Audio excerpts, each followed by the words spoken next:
Hey, Evolve Nation. Hey, welcome back, everybody. Hello. I was waiting till you were going to say hello because I usually start. You always start. Yeah. It's true. I am You kind of a often starter. always start. Yeah, you definitely are. Today, we're talking about what I think half this audience that listens to us, it's their favorite topic. They're like waiting for it. They're Yeah. like, when are they going to talk about the sex? It's today, ladies and gentlemen. It is today. Yeah. I think, too, like this is a topic that a lot of us, like it's really impactful to a lot of us. Yeah. Yeah. Nobody ever really openly talks about it. I think it's, I don't want to say something, nobody, but like, we talk about it. yeah. But like in some relationships, it's not something they openly talk about.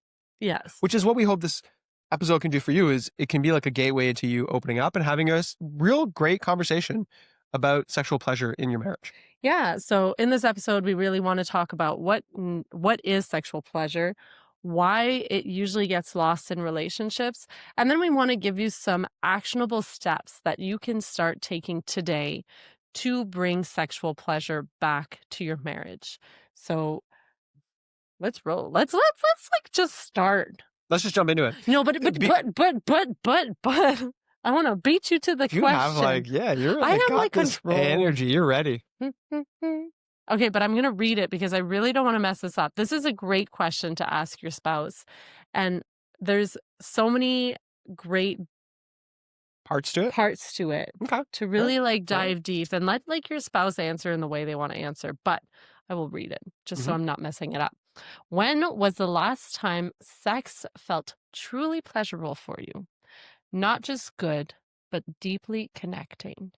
What made it feel that way? Wow. Eric, I'm asking you That's great. because I have sex with you. Yeah. So I would say that, I first want to say like, I would say most of the sex we're having is pleasurable for me. There are times when I feel disconnected from you or in my head, which gets me out of experiencing pleasure. So that's one thing to say. Now, I think some of the most pleasurable sex, like what typically makes it really pleasurable, connecting for me, where I feel like it's, oh yeah, this feels so great, is when you're kind of just doing your own thing. Like as in Doing my own like thing. how do I, yeah. Like So solo play? no. Like you're like an active, I even saying this is kind of weird actually, but it's like where it's like, I'm like, oh, like Kate is engaged in this. Okay, you're like stealing my answer. Oh, great. Well, I think it's a great answer. It's a good answer. So sometimes I get in my head and it's like, oh, like, is Kate enjoying this? Like, is liking this, and so then I disconnect from myself and I'm like, oh, that doesn't feel really good. So I have to like reconnect to myself. But then sometimes I can feel a different energy from you. There's like an intensity of, and I think what that does for me, it like brings, like a lot of unknown. It's like, oh, like oh wow, this is like, that's happening. This is different.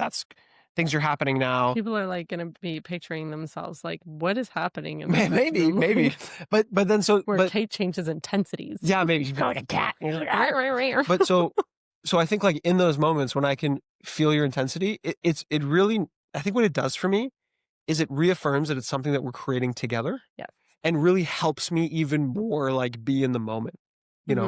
It's like, oh, like Kate's with me.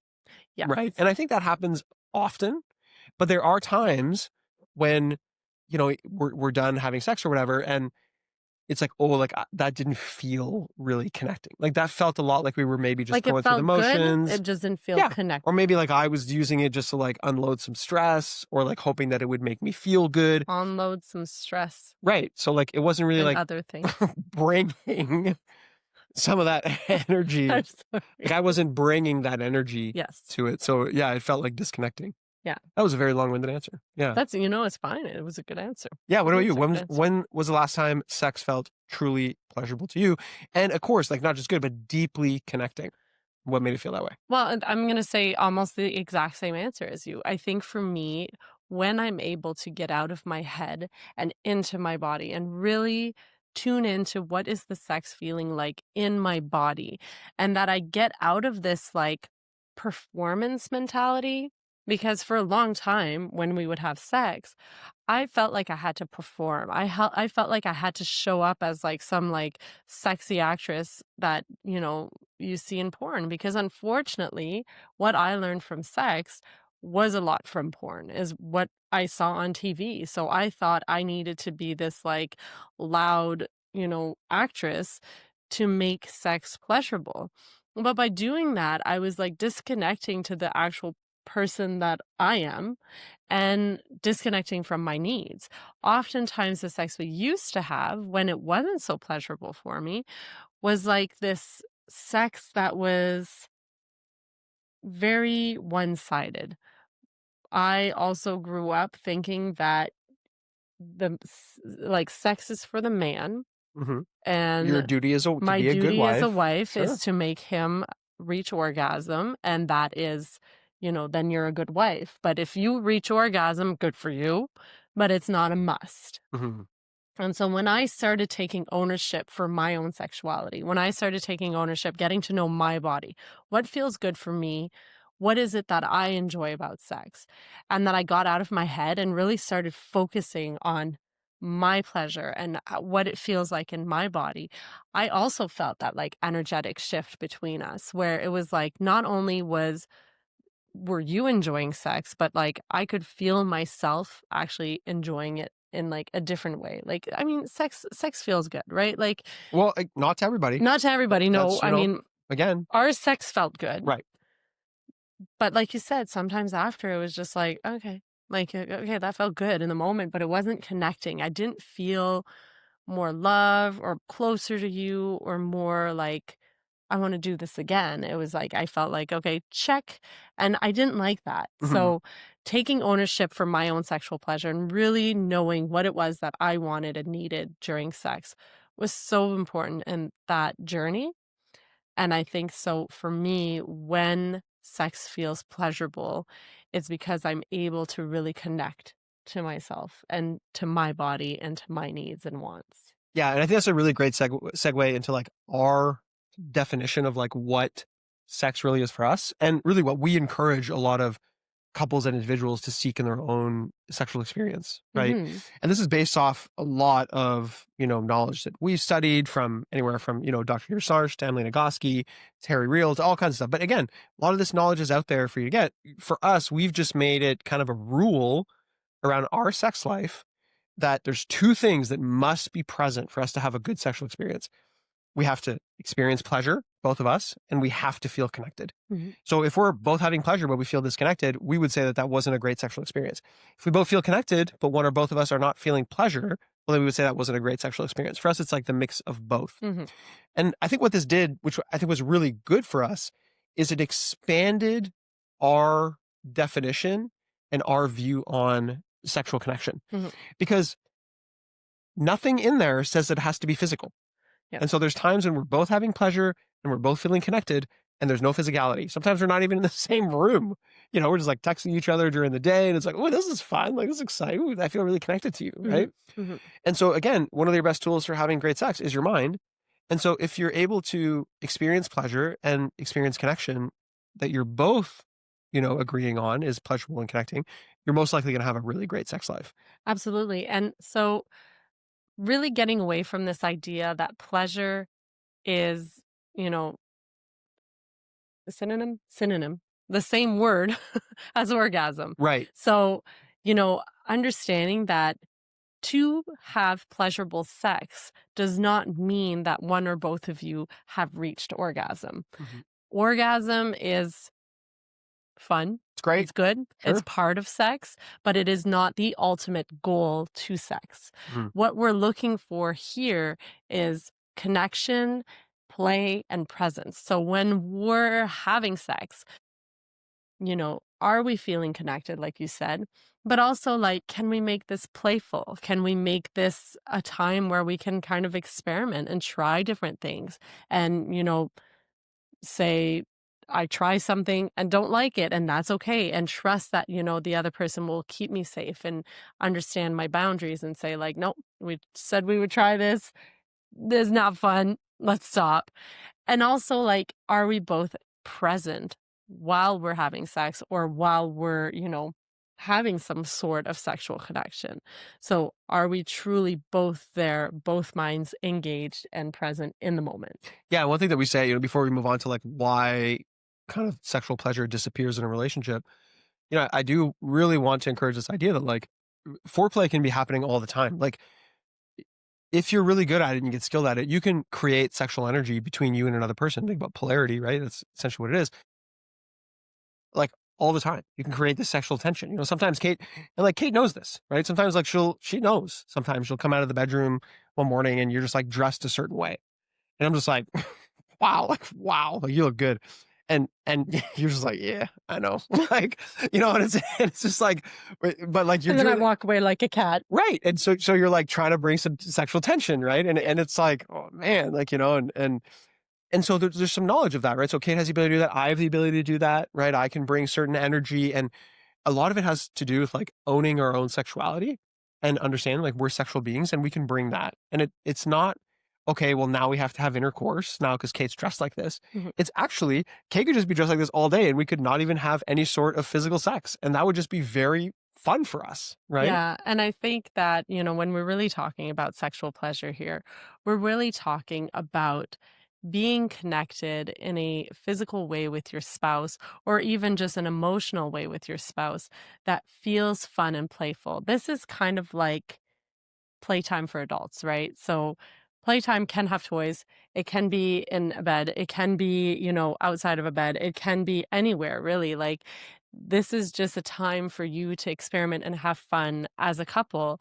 And I think that so many of us lose sight of that. We, see it more as a duty. We see it more as something that is, a must in a relationship. And yes, it's important, but it's not a must. And there's so many different ways that you can have sex and can have sexual pleasure between the two of us that isn't necessarily, penetration or what we both think what do we both think what a lot of us think of as like this classic sex, like Yeah. 10 minutes of foreplay, yeah, a little bit of intercourse, and then orgasm. orgasm. Yeah, for Yeah. one or both of us. Yes. Clean up and let's go to bed.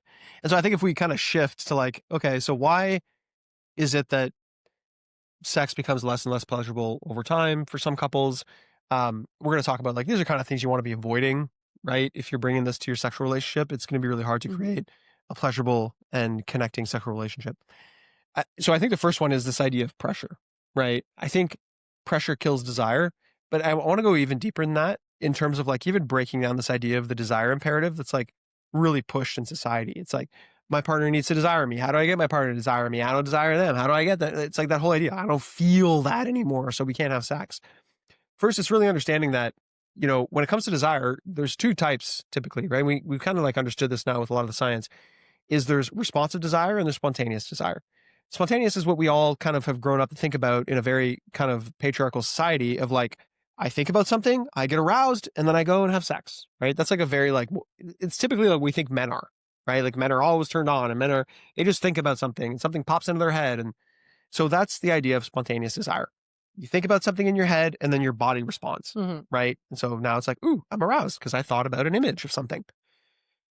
Over time, we've started to understand that some people have what we call responsive desire, which is the opposite. It's not something pops into my head and then I feel good. It's I need my body to feel something, and then the body tells my head, ooh, this is good. Let's have some more of this. And this is like where a lot of couples get mixed up because they're always saying, like, how come my partner never initiates? How come she's never into it? How come she never seems like she wants it? It's because she might be a responsive desire partner where she actually has to experience physical pleasure before she opens herself up, opens her mind to it sexually. Meaning it's not just going to pop up. It's not going to be like, oh, all of a sudden I'm turned on and we have need to have sex. That might never happen for them.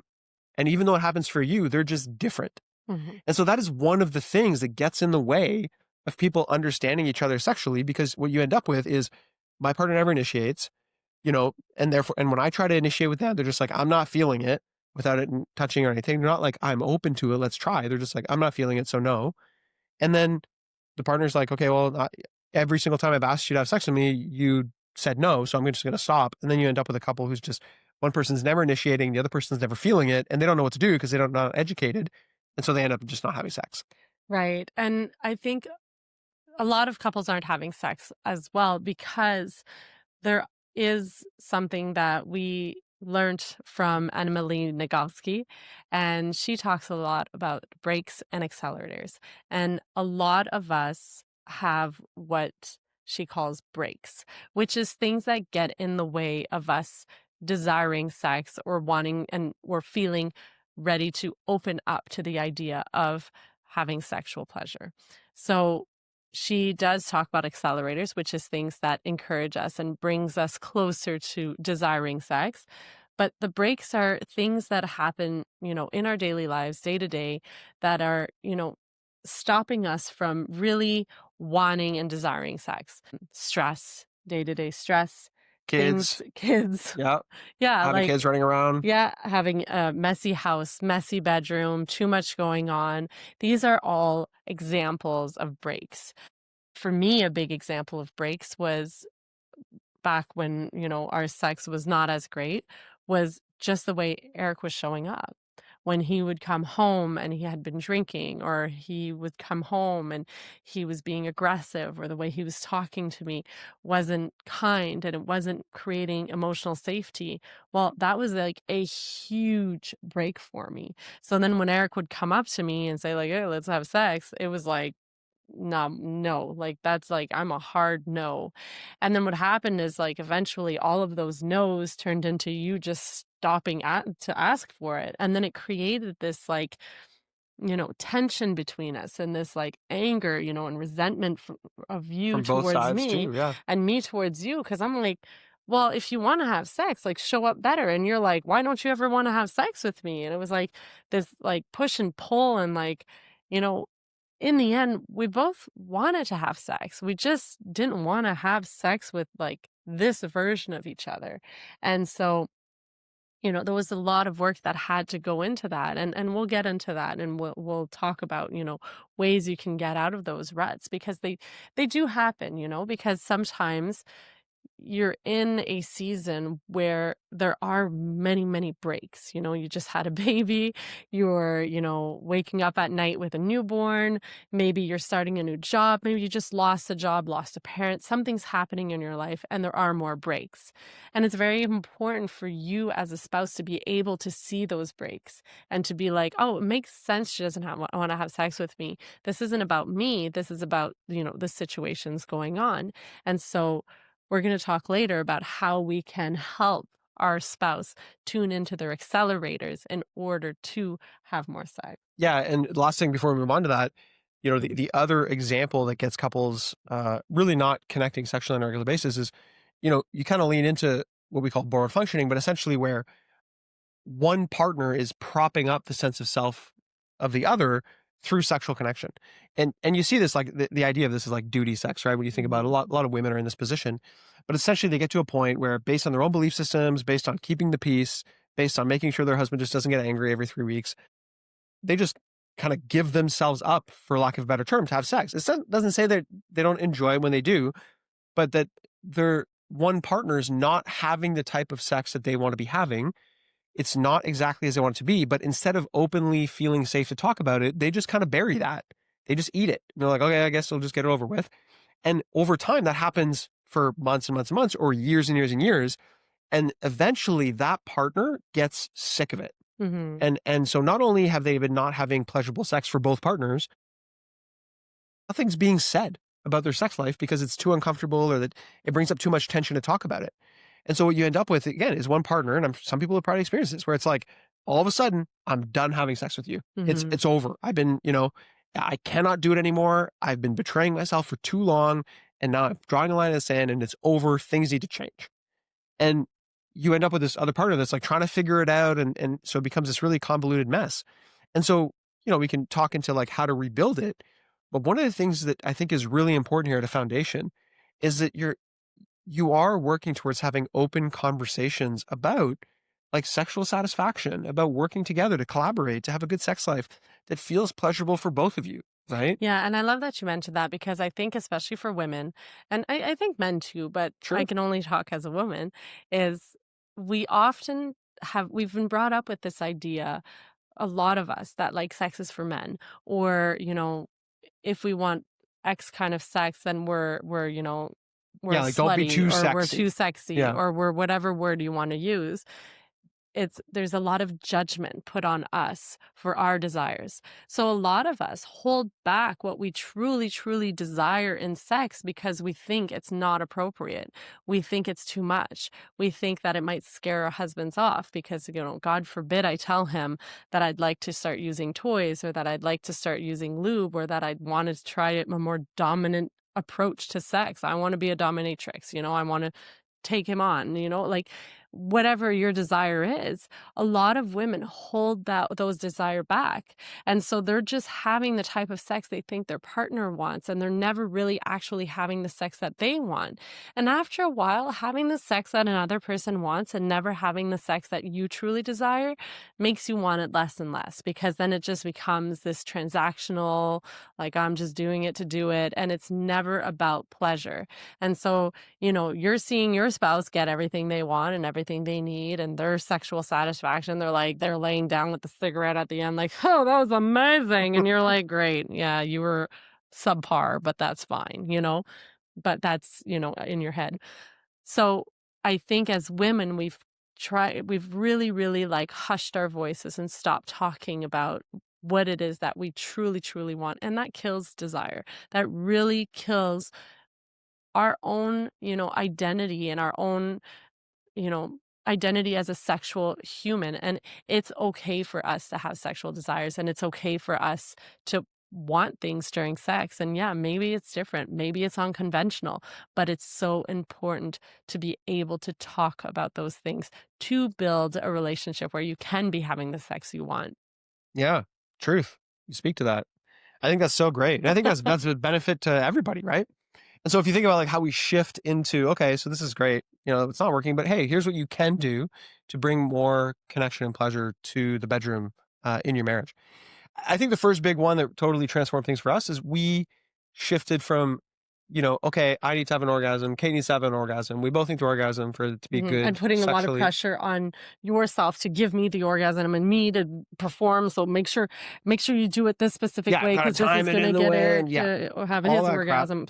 So we moved totally away from that and we made the goal connection. Mhm, That was it. And really when you start to break it down, like that totally transformed the way that we were having sex after that. mhm, Because sometimes like for us, sexual connection has nothing to do with penetration. Like we can have great sex and there'll be no penetration. We can have great sex and it's me laying in the bed and us just making out for a while and kind of touching each other. And it's like good night. And that was a great sexual experience. And so I think for us, prioritizing connection not only opened up the doors to what we could experience in sex, but it also gave us permission to say, okay, that was satisfying and it's okay if one or both of us decides to stop here, right? So many times what I think about is getting in the way of people having great sex. It's like, hey, I want to have sex, but I'm too tired to have like this whole thing where it's like, we got to go through it all. Then you got to do this and do, and it becomes so yeah. performative. And And I've even heard women say like, can we just like hurry the foreplay up? And it's like, you're trying to get this over with. Like, what if you just didn't have to get it over with? And just for the next 2 minutes, you could just have the connection you wanted. yeah, And that's have the all you focused foreplay, on. and then when you're over it, say it, okay, that Hey, was I'm really nice for satisfied. you, I'm satisfied. And trust that, like, this will happen again. It might last longer next time, but that this was satisfactory for one partner. And it then becomes more Satisfactory. Yep. satisfactory for the other partner, because then you know that your partner is not forcing themselves to continue and to do something that they're not into. So you trust that your partner is going to take care of their needs. And so the sex you're having is not transactional, it's connecting. And I know that you're going to take care of yourself, and that when you're done, you're going to tell me you're done. And Yep. then that we're not just having sex where you're going to like be, performing and just, oh, okay, yeah, that was good. I'm so glad that's over. And then that builds resentment, right? So if you are in a relationship where you can stop, you're like, you know what? Those 2 minutes were great, and now I'm done. Like, honor that, honor the beauty in that, and how wonderful it is that you were able to be true to yourself and stop, because stopping is creating that connection and it's creating that trust. And it's not always going to be like that. Yeah. I think the second piece is like thinking about this dual control module for like sexual satisfaction in your brain, right? The brakes and accelerators, like you talked about. Yeah. Uh, a lot of people tend to try to accelerate, right? They're always like, how do we get there? Let's light the candles. Let's do everything. Mhm. But I think it's actually important for you each of you as individuals and have a conversation about writing about what your breaks are. Maybe one of you has more breaks than the other. Maybe one of you, your breaks are more sensitive than the other, right? But really just being honest in terms of like, exactly what Kate said. It's like, hey, I find, yeah, like, I don't drink anymore, but it's like, maybe you're in a relationship. You're like, hey, when you get intoxicated and we have sex, that's a break for me. So it's really hard for me to like. So I get that like you're all handsy and you're excited all the time, but I just really want to be really clear that like when you're really intoxicated, I really don't enjoy that type of sex, and so from now on, I'm not going to be having that type of sex, Mhm. right? And that's a really great like champion on you for speaking that out. But like that would be an example of you talking about your break. Hey, um, I don't like having sex in the middle of the day when the kids are in the other room. That's just not, maybe that's your thing, maybe it's not, but that might be a break for you. So it's like, I only want to be having sex if the kids are downstairs, 2 floors down, watching TV or somewhere else or whatever. And accepting that, yeah, that might limit the amount of time and how you have sex. But now you have to get creative about other ways you can connect sexually where pleasure and connected are there. But the first thing is sit down and start to think about what your breaks are and share them with your partner. Then you can start to think about accelerators, right? The problem is that for some people, when we think about accelerators, we just like, hey, let's hang out in the accelerator, more accelerating, more dinners, more fun, more exciting things, more whatever. Yeah. But if Meantime, your spouse's foot's on the brake, firmly on the brake, and so no wonder you're not going anywhere and nothing's happening. So you have to understand what just you and doing your donuts in partners the parking lot. exactly could be fun in itself. So that's why we always recommend people start with their breaks. It's what's getting in the way of me having the type of sex that's worth wanting. And then if I was to have the sex that's worth wanting, well, what would be happening? We'd be laughing during the day. I say this all the time, like we're kind of backwards in a sense.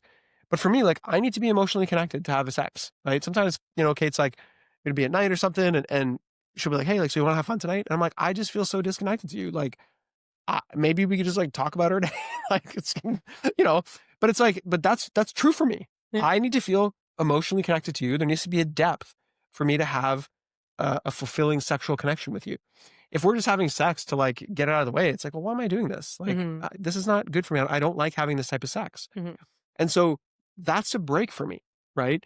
If I'm not feeling connected to Kate and Kate's just busy, busy, busy, and I'm busy, busy, busy, and then we're rushing, we're like, hey, we got 10 minutes, take off your pants, let's go. I'm like, no, I don't want to do this. I'd rather just sit down and talk, or maybe just make out, like that's okay too. Yeah. And so thinking about your breaks, thinking about your accelerators, writing them down, and thinking about how you can collaborate to work together so that you can start removing the brakes and bringing more of those accelerators. Yeah, and I think the key word here is communication. The more you can talk about it openly, the more information you can get from your spouse, the easier it will be for you to help accelerate sex for them or help them remove a little bit of the brakes in their life so that those accelerators will be a little more accessible. Yeah, I love that. Yeah. So I think we'll move on to an action step, right? As we're kind of wrapping up. So we can help people take a specific action this week. Before we do that, if you did find this episode valuable, we'd love it if you could just follow us on Spotify or give us a rating and review on Apple. If you are watching this on YouTube, leave us a comment below, right? Tell us if something landed with you. If you have any questions on this topic, if you find that you're struggling with this, or even how to open it up with your partner to have that type of communication, let us know in the comments below. And of course, subscribe if you got some value. We put out videos every single week to help you out so you can make sure the best years of your marriage are ahead of you. But what you can do this week. Right now, tonight, in this moment. Yeah, get off your phone and do this thing, right? So it really starts with a conversation about real pleasure instead of just guessing what your partner wants, what your partner needs, what your partner likes, what they don't like. Ask your partner the question that we asked at the beginning of the episode. Have that conversation with them. When is the last time you felt truly connected during sex? Yeah. And the second piece here, bonus, I would say, is create a pleasure focused evening, right? Take initiative if you're on your own and do that. Invite your partner into it. And again, I'll give you some caution here. This doesn't mean that you need to bring in sexual pleasure, right? So don't take out the chains and whips and whatever excites you. Maybe it's, hey, I would love a night if we just want some good music, eat some great food, have some great conversations, laugh a lot. Like that would bring me more pleasure. Because the reality is the more pleasure you can bring to your relationship, the more you and your partner are going to feel connected and open to having more sexual pleasure, whether it's in or out of the bedroom. So hope that works, and we'll see you in the next one. Thanks for being here today.